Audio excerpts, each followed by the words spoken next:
Good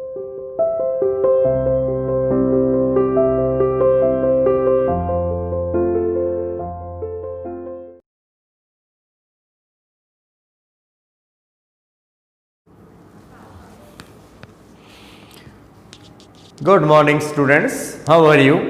You are welcome to CR International Online Classes। आज का 10th A3 और 10th A1 के अंदर SST का हिंदी मीडियम का जो टॉपिक है वो सोयल कंजर्वेशन है, भू संरक्षण। जैसे कि इसके बारे में मृदा संरक्षण से आप इसको जोड़ के देख सकते हैं कि जो मिट्टी का कटाव होता रहता है या मिट्टी के अंदर जो पोषक तत्व खत्म होते जाते हैं, भूमि निम्नीकरण के जो रीजन बनते हैं उनको हम कैसे कंट्रोल करें कि भूमि के लिए खतरा ना बने या हमारा जो भू उपयोग प्रारूप हो वो बहुत बेटर हो, जिससे कि हमारा जो पोषक तत्वों का भी नुकसान ना हो, मृदा का अपरदन भी ना हो।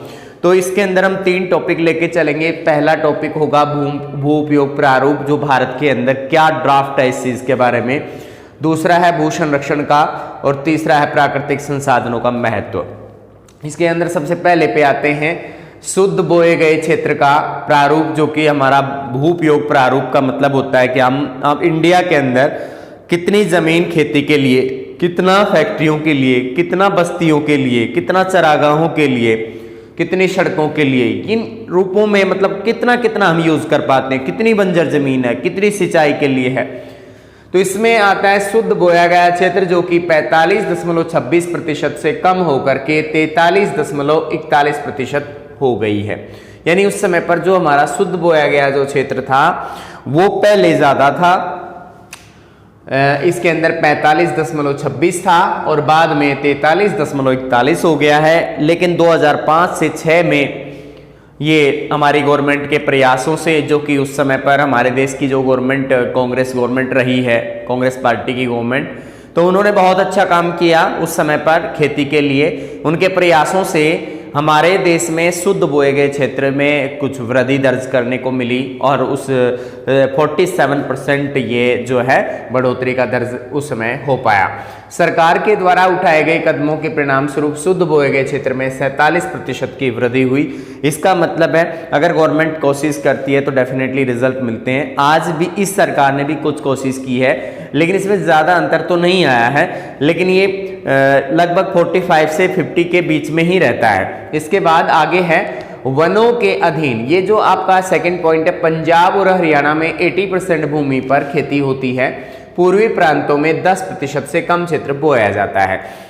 अपने इंडिया के अंदर पंजाब हरियाणा के जो कि मतलब खेती के अंदर एक तरह से इनके अंदर जो पर्वतीय भूभाग हैं वो बहुत कम है इन दोनों ही प्रांतों के अंदर। इन दोनों प्रांतों के अंदर 80% जमीन पर खेती होती है भू उपयोग प्रारूप के हिसाब से, जो कि बहुत अधिकतम मानी जाती है इंडिया के अंदर। और जो हमारे ईस्टर्न स्टेट्स हैं जिनको हम 7 सिस्टर्स के नाम से जानते हैं, जैसे अरुणाचल प्रदेश है, मणिपुर है, नागालैंड है, या फिर मिजोरम है, त्रिपुरा है, असम है, मेघालय है, इन सभी प्रांतों के अंदर हमारे इंडिया में 10% से कम भूमि पर खेती वहां पे मुश्किल से हो पाती है। तो दोनों में कितना बड़ा अंतर आ गया। 1-2 प्रांत ऐसे हैं जिनमें 80% पे हो रही है और कुछ प्रांत ऐसे हैं जिनमें केवल 10% पे हो रही है। कि तो कितना ज्यादा भू उपयोग प्रारूप जो है बदल रहा है, कि इसका मतलब साफ है कि पंजाब और हरियाणा है जो मैदानी इलाके हैं और ये इलाके जो है पर्वतीय इलाके हैं। मेनली सिर्फ ये जो धरातल का ढांचा है वही इसमें मैटर करता है। इसके बाद है तीसरा पॉइंट, जो वनों के अधीन क्षेत्र है 1960 से 61 में 18.11% था उस समय पर, 18.11% उस समय था। 2005 से 6 में 23% हो गया। और इससे हमें पता लग रहा है कि जो वनों के अधीन 1960 से 61 में हमारे पास में वनों का क्षेत्र बहुत कम था। ओवरऑल जितना भी हम उसको यूज कर पा रहे हैं, तो वनों के अधीन जो क्षेत्र था 18%, बाद में ये 2005-6 में 23% हो गया। और अब भी अगर हम वैज्ञानिक प्रतिमान हमारे देश के लिए रखें जो कि पर्यावरण की दृष्टि से बहुत ही उपयुक्त है, 33% किसी भी देश के अंदर वन होने ही चाहिए, तो अभी हम उसकी मतलब वहां तक नहीं पहुंच पाए हैं। लेकिन सरकार की कोशिश है, 23% भी हमारे देश के लिए काफी ठीक है। लेकिन अगर इसी तरह से इंप्रूव होता रहा तो हम वैज्ञानिक प्रतिमान को भी पूरा कर पाएंगे।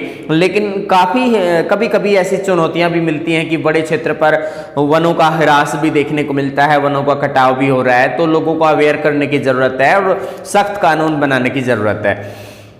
इसमें आता है आगे स्थायी चारागाहों में भूमि 3.45% है कि केवल टोटल जो 100% जमीन है उसमें केवल 3.45% जो कि पशुओं के चराने की व्यवस्था के लिए छोड़ी गई जमीन है, जो कि बहुत कम है। इससे पता लग रहा है कि जो हमारे पालतू पशु हैं उनका कितना दबाव हमारी खेती वाली भूमि पर है, और खेती के अंदर सिर्फ वही मतलब फसलें होती हैं ज़्यादातर जो पशुओं की चराई के लिए ज़रूरी होती हैं, यानी बेसिक नीड्स को पूरा करने के लिए उस तरह की खेती होती है। व्यापारिक खेती पर कम ध्यान दिया जा रहा है, जिसकी मतलब कि सिर्फ वजह क्या है कि क्योंकि पालतू पशुओं का दबाव हमारी खेती पर अधिक है।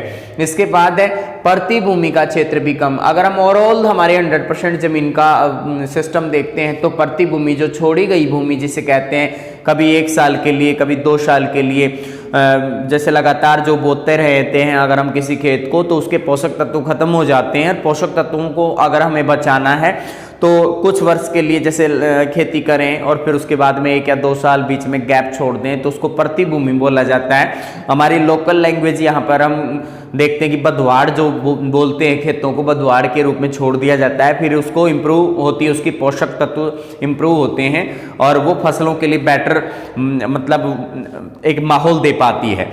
इसके बाद है भू उपयोग का एक भाग जो है बंजर भूमि और दूसरा गैर कृषि प्रयोजन में इस्तेमाल होता है। भू उपयोग का बंजर भूमि के अंदर ऐसी जमीन जिनके अंदर पैदावार ना के बराबर होती है, जैसे मरुस्थलीय इलाका है, पर्वतीय इलाका है या फिर सूखाग्रस्त क्षेत्र है, तो उसके अंदर बंजर भूमि में पोषक तत्वों की भी कमी है और वहाँ पे खेती हो भी नहीं सकती है।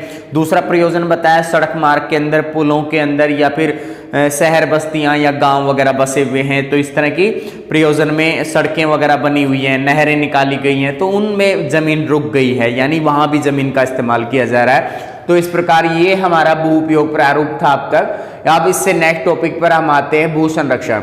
भू संरक्षण का मतलब होता है एक तरह से मृदा संरक्षण की, मिट्टी के संरक्षण के लिए कौन कौन से वे उपाय हो सकते हैं जब हम मृदा के पोषक तत्वों को भी बचा के रख सकते हैं, मृदा अपरदन को भी बचा के रख सकते हैं और कृषि के लिए एक अच्छा वातावरण हम दे पाएँ, क्योंकि मृदा उसकी बेसिक नीड होती है या उसका आधार होती है। उसके बगैर फसल को मतलब विकसित कर पाना एक कोरी कल्पना साबित होता है। इसके अंदर जो फर्स्ट पॉइंट है फसलों की अदला बदली, कि लगातार एक ही प्रकार की फसल अगर हम किसी एक खेत में करते रहते हैं तो उसके पोषक तत्व जो होते हैं वो बिल्कुल विनाश हो जाता है, उनका नुकसान होता है। और पोषक तत्वों को इम्प्रूव करने के लिए क्या जरूरी है कि कभी जैसे उसमें फलीदार पौधों की फसलें कर ली जाती हैं, जैसे मटर वगैरह बो दिए, कभी सोयाबीन बो दिया, कभी उसके अंदर चने बो दिए, या फिर खास तौर पे जो खरीफ का मौसम है उसके अंदर दालों की जो फसलें अगर हम बो लेते हैं तो उसमें पोषक तत्व जो हमारी ज़मीन के अंदर खास तौर पे नाइट्रोजन जैसे तत्वों की कोई कमी नहीं रह जाती है। और जो जैसे कि अगर हम एक ही प्रकार की एक ही टाइप की फसलें अगर कंटिन्यू करते रहते हैं तो उस पर ज़मीन पे दबाव पड़ता है और उसके पोषक तत्व खत्म होते चले जाते हैं। इसके बाद आता है आगे जो स्थायी कृषि, कि लोगों को मोटिवेट किया जाए कि जो लोग आदिवासी लोग हैं, आदिवासी कृषि करते हैं, झूम खेती भी एक आदिवासी कृषि है जिसमें स्थान बदल बदल करके खेती होती है। नए क्षेत्र के वन साफ करके फिर वहाँ पर उन वनों को जला करके उसको साफ किया जाता है, फिर उसमें खेती करते हैं। तो ये हमारे वनों के लिए भी ठीक नहीं है और पर्यावरण के लिए भी अच्छी नहीं है। तो इस तरह से लोगों को बोला जाए या मोटिवेट किया जाए कि वो स्थायी कृषि करें, और स्थायी कृषि में ही मुनाफा ज़्यादा होता है, आदिवासी कृषि में मुनाफा इतना नहीं हो पाता है। इसके बाद है सीढ़ीदार या समोच्च खेती। पहाड़ी क्षेत्रों के अंदर छोटी छोटी क्यारियां बना करके, एक ही लेवल की जो छोटी छोटी क्यारियां बना करके उनमें खेती की जाती है और उसे समोच्च जुताई वाली रेखाएं तैयार करके खेती करना भी कहते हैं इसको। सीढ़ीदार खेत बनाए जाते हैं, छोटे छोटे भूखंड तैयार होते हैं बोने के लिए। और यानी अब इसके अंदर ये देखा जाता है कि अपना मतलब जो है कि मेन नीड जो है मनुष्य अपनी हेल्प करता है, क्योंकि वहाँ पे टेक्नोलॉजी इतनी यूज़ नहीं हो पाती है पहाड़ी क्षेत्रों के अंदर। इसके बाद है पट्टी कृषि। पट्टी कृषि के अंदर बीच बीच में कहीं कहीं पर घास उगाई जाती है, फिर फसलों के पौधे लगाए जाते हैं, फिर उसके अंदर पवनों का जो नेगेटिव इफेक्ट है वो उसमें नहीं हो पाता है, यानी पवनों का नेगेटिव इफेक्ट से बचने के लिए ऐसा किया जाता है। इसके बाद है रक्षक मेखला, यानी अगर तेज हवा आ रही है, तेज तूफान आ रहा है तो उससे बचने के लिए रक्षक मेखला बहुत जरूरी है। रक्षक मेखला का मतलब इसमें पट्टी कृषि के बारे में हम बता रहे थे। इसमें एक घास की पट्टी तैयार की जाती है, उसके साथ साथ एक फसल बीच बीच में कतारों में बोई जाती है। इससे पवनों का एक नेगेटिव इफेक्ट जो फसलों पे रहता है वो रुक जाता है। इसके बाद है रक्षक मेखला। रक्षक मेखला में पेड़ों को झुरमुटों में तैयार किया जाता है और कई बार कतारों में भी बोया जाता है, ताकि तेज गति से जो हवा आ रही है उसका नुकसान ना पहुंचे। जैसे कि राजस्थान के अंदर रेगिस्तान को फैलने से रोकने के लिए, जो कि वेस्ट साइड से, पाकिस्तान की साइड से हमारे देश में तेज आंधियां हवाएं आती हैं, तो उनका नेगेटिव इफेक्ट पड़ता है। हमारे यहाँ पे रेगिस्तान का विस्तार होने का डर बना रहता है, तो उसको रोकने के लिए वहाँ पर रक्षक मेखला तैयार की गई है। और हमारे जितने भी तटीय भूभाग हैं, इनके अंदर समुद्री तूफान आते ही रहते हैं, तो आम जनता को तूफान के नेगेटिव प्रभाव से बचाने के लिए वहाँ पर जो है रक्षक मेखला बनाई जाती है, जो कि समुद्र की तरफ से तेज हवाएं जो आती हैं उनके गति को कम कर देती है, लोगों को नुकसान होने से बचाता है। इसके बाद है प्राकृतिक संसाधनों का महत्व। प्राकृतिक संसाधन किसी भी देश के लिए एक आधार होते हैं, किसी भी देश के विकास को तय करते हैं कि वो कितना आगे जा सकता है। इसके अंदर हम देख सकते हैं कि जैसे हमारे इंडिया के पास में जितने संसाधन, प्राकृतिक संसाधन हैं, तो उनकी बदौलत इंडिया आगे बढ़ रहा है। अब कोई देश ऐसे भी हैं जैसे जिनके पास में प्राकृतिक संसाधन नहीं है, जैसे नेपाल है, उसके पास में प्राकृतिक संसाधनों की थोड़ा कमी है, जापान के पास थोड़ा कमी है, तो उनको विकल्प तलाशने पड़ते हैं। लेकिन इंडिया के पास में प्राकृतिक संसाधनों का वैसे प्रचुर मात्रा में मौजूद हैं, लेकिन इसके अंदर जनसंख्या का दबाव ज़्यादा है, जिसकी वजह से हमारे जो संसाधन हैं उसकी कमी महसूस हमें होती है।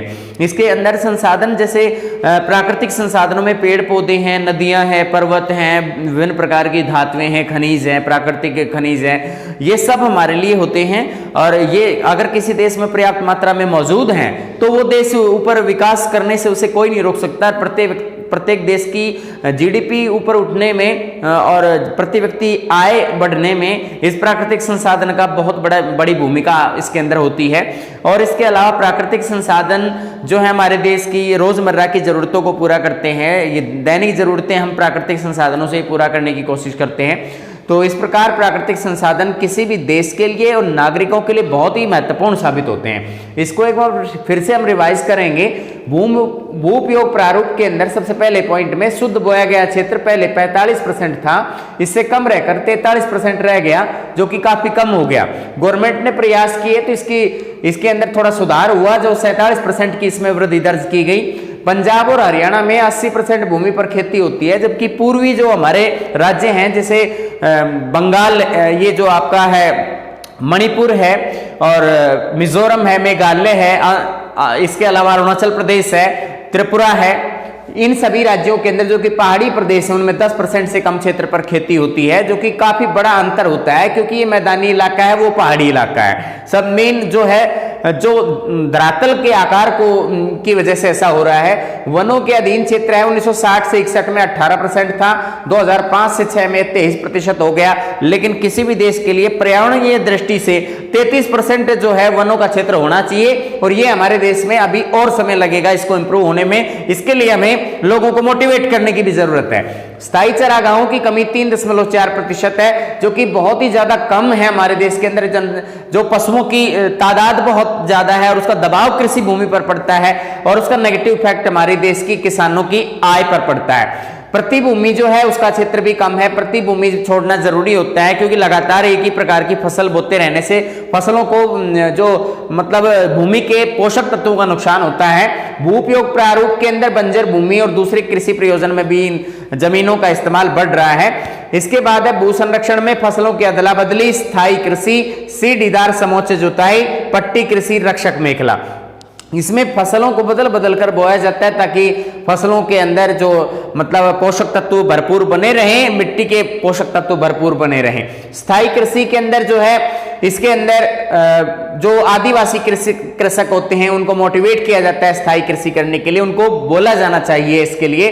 सीढ़ीदार खेत जो कि पर्वतीय क्षेत्र के अंदर पर्वतीय ढालों पर बनाए जाते हैं, इससे मिट्टी का कटाव भी कम हो जाता है। पट्टी कृषि के अंदर घास की पट्टियां लगाई जाती हैं, फिर बीच बीच में खेती करते हैं और रक्षक मेखला में पेड़ों की कतारों के अंदर काफी संख्या में पेड़ लगाए जाते हैं ताकि वनों की गति को कम किया जा सके। और प्राकृतिक संसाधन किसी भी देश की आय के लिए और किसी भी देश के नागरिकों के लिए बहुत ही अहम संसाधन होते हैं।